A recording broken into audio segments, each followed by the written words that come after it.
no respect for women who voted for Trump, okay? Yeah, me too. I think so poorly of them, and the reason why is because, look, I don't think that you're a single issue voter. I just think you're dumb. Okay, I think you're fucking dumb.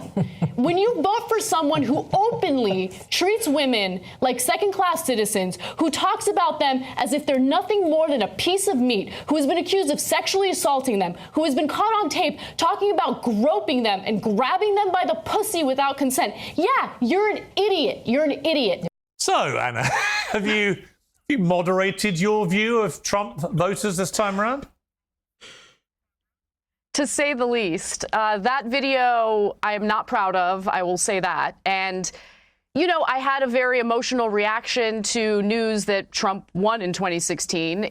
I was totally blindsided by it. And to be quite frank, I think that attacking voters is one of the worst things you can do.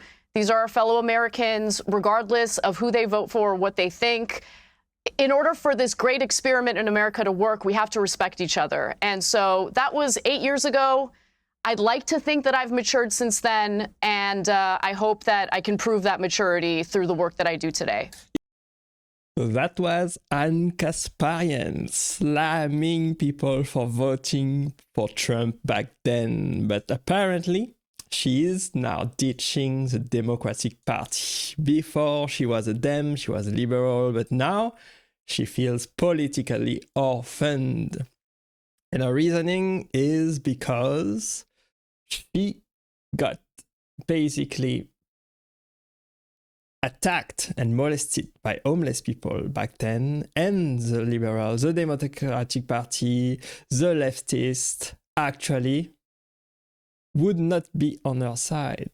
They were defending the homeless people, and they were attacking her for basically stating and denouncing the homeless situation in California. So let's hear what she has to say about that. Yeah, I do actually. So if you're grounded in your values, and I do think I am, you're not going to be seduced by people who are just nice to you, right? Like, I actually really respect the fact that the right is welcoming, that they are willing to, you know, forgive past transgressions and say, hey, you know, we will take you in with open arms. Not everyone on the right, but generally speaking, that is what I noticed. Whereas with the left, there seems to be this weird obsession with exclusivity, purity, and purging people who are, you know, heterodox or whatever. And so I've noticed quite a bit of that on the left. But I really do value who I am as a person, and I just don't think that I'm going to change my political views entirely based on who's mean to me or who's nice to me. But I will say this, I don't know if it's a strategy or if it's just who right-wingers happen to be, but their willingness to welcome people is honestly how you build power. It really is. And the left just fails to realize that. I don't know why they want to treat politics as if it's like this cutesy little exclusive club, but that's certainly how they treat it. But then there's also this paradox, because you look at the current Democratic Party, like Kamala Harris's campaign, for instance, and she's like luring in the who's who of Bush-era Republicans. And I don't like those folks. I don't like neocons. I think that, in fact, I became politicized when the neocons were in charge during the Bush administration.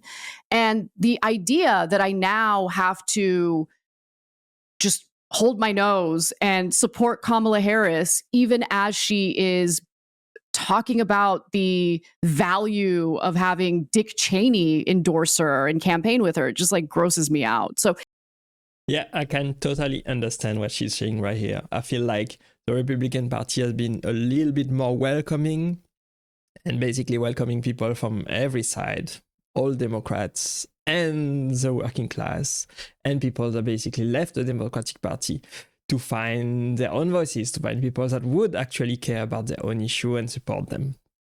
Whereas the Democratic Party actually feels like it only caters to the donors, to the elites, to people that give them money and want to retain power and sell weapons of mass destruction and send people to war, unfortunately. there's a lot going on with political identities, and in a lot of ways, the two parties have also realigned on certain issues. The things that I used to not like about the Republican Party have kind of been adopted by the Democratic Party. Yes. And then you have like factions within the party. Some are more extreme than others, but lately it feels as though the extreme factions of each party has kind of taken over the entire party. And that happens because people who are more, I wouldn't say centrist, but like more moderate in their views or a little more understanding and sympathetic to the other side, they just feel out of place. They feel like they're committing some sort of crime, right? That they're not being loyal enough to their tribe. And so I can totally understand feeling like as you become more and more open and honest about what you're feeling, I can see the similarity of like coming out and how scary that is. Like it's super scary. And I know from firsthand experience how scary it is. I've watched. Yeah, that kind of makes sense. It kind of makes sense. You would ditch the left because she feels that the left is not genuine. They haven't been caring about what people care about in America recently. And she feels basically left out right now. And after getting assaulted by homeless people, she now feels like she needs to find a new home, since the people that she was supporting before are not supporting her back. So let's see what she has to say about that.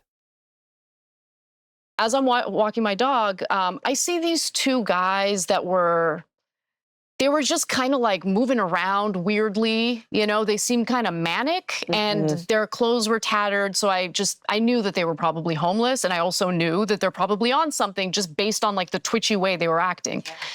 But living in LA, I mean, there's homeless people everywhere, right? So I've never had problems. I didn't think anything of it. But as I was bending down to pick up my dog's mess, one of the guys like grabs me by my hips, and he had an erection. Oh God. And just starts like humping me.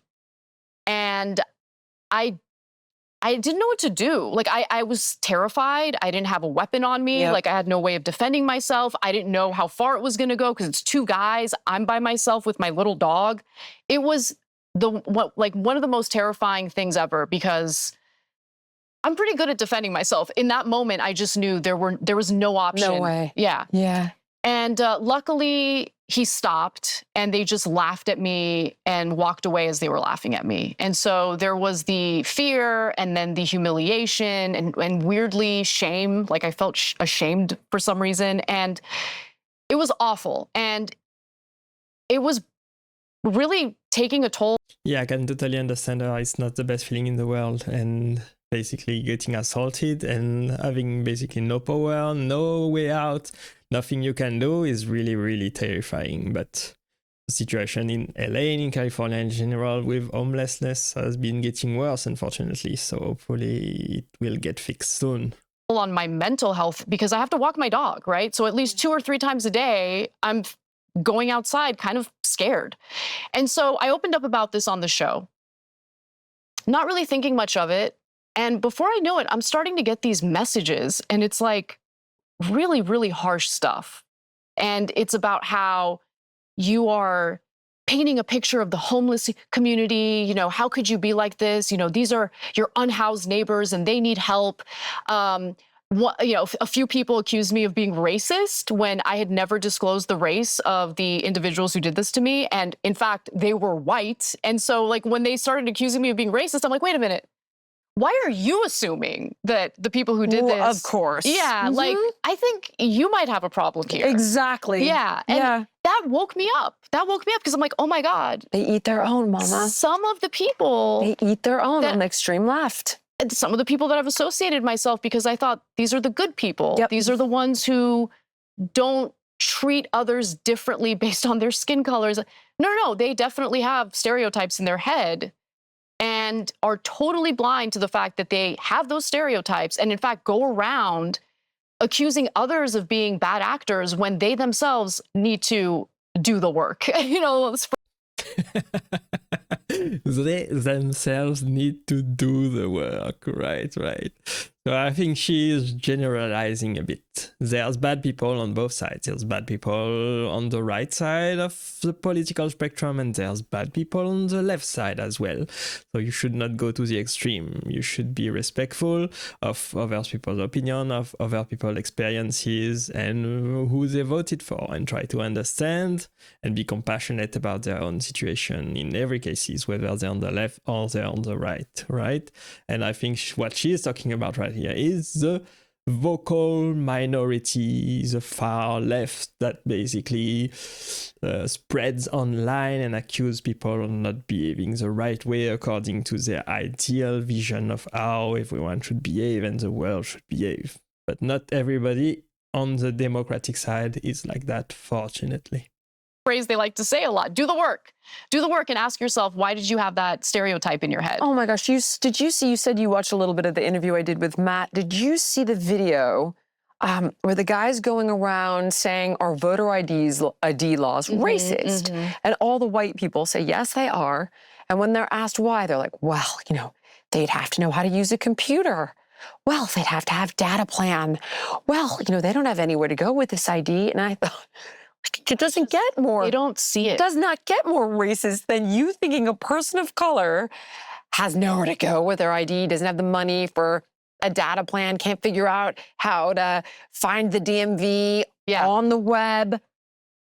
And that they're incapable. Yes. They're incapable of doing basic things. I mean, talk about racist. Yeah. So let's hear about her explanation of the homeless crisis in California and how it has gotten worse over the years and how it led to her situation of getting groped, getting assaulted, and basically getting molested right in front of her house.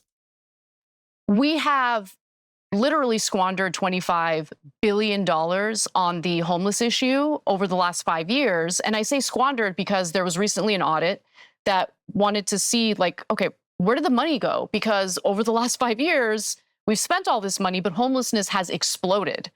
Homelessness has increased by 58% since 2013. Okay, so obviously this money isn't going where it was supposed to go. Right. And so it turns out that the state government started giving out these grants but after 2020. Okay. And the grants that they would give out to were these nonprofits, newly formed nonprofits in many cases, that were tasked with helping the homeless. Except some investigations found they weren't actually helping the homeless. They were giving their executives some massive raises, lots of gifts to the staff. Of course. You know, there are videos of some of these nonprofits literally going to Skid Row and handing out crack pipes. Right. And that's their idea of helping the homeless. So the Project Room Key expansion happened. Yeah. And some of these nonprofits that were tasked with converting old hotels and motels into apartment buildings for the homeless. That's insane. Didn't finish their projects, abandoned their projects after getting tens of millions of dollars in these state government grants. And I'm furious about this. They stole from us. And so when you have that experience here, right, in California, and you see how all of these politicians who have all of these friends, who run all of these nonprofits, who stole our money, when you see that, it's really hard to have these conversations about how we need to increase taxes on anyone, you know, increase taxes on the rich, increase taxes on corporations. Generally speaking, I'm in favor of everyone paying their fair share. Right. Me too. But I'm less interested in having a conversation about taxing people more when I've seen what is done with our money. On a federal level, a lot of it. Yeah, I can feel what she's saying right here. Of course, I want to pay taxes. Of course, I understand that everyone should pay taxes, their fair share, for schools, to build roads, to build infrastructure, to finance the police, to finance every basically services and run the government. But you have to also make sure that the money that we give the government through our taxes is also used properly. And that's not been the case lately, unfortunately. So much money is spent on useless stuff. And I think you have the right to decide where your money goes, and you should do so through your vote. So be very careful who you vote for, and make sure to express your opinion in the comment section of this video, online, on Twitter, on X, on Instagram, on TikTok, in your community, in your family, through your friends, and make sure your voice is heard and make sure your vote counts. That's what we all should do as citizens of this nation. Thank you for watching this video with me today, guys. I hope you enjoyed it. Click right here to watch the next video, and I will see you there. Bye bye.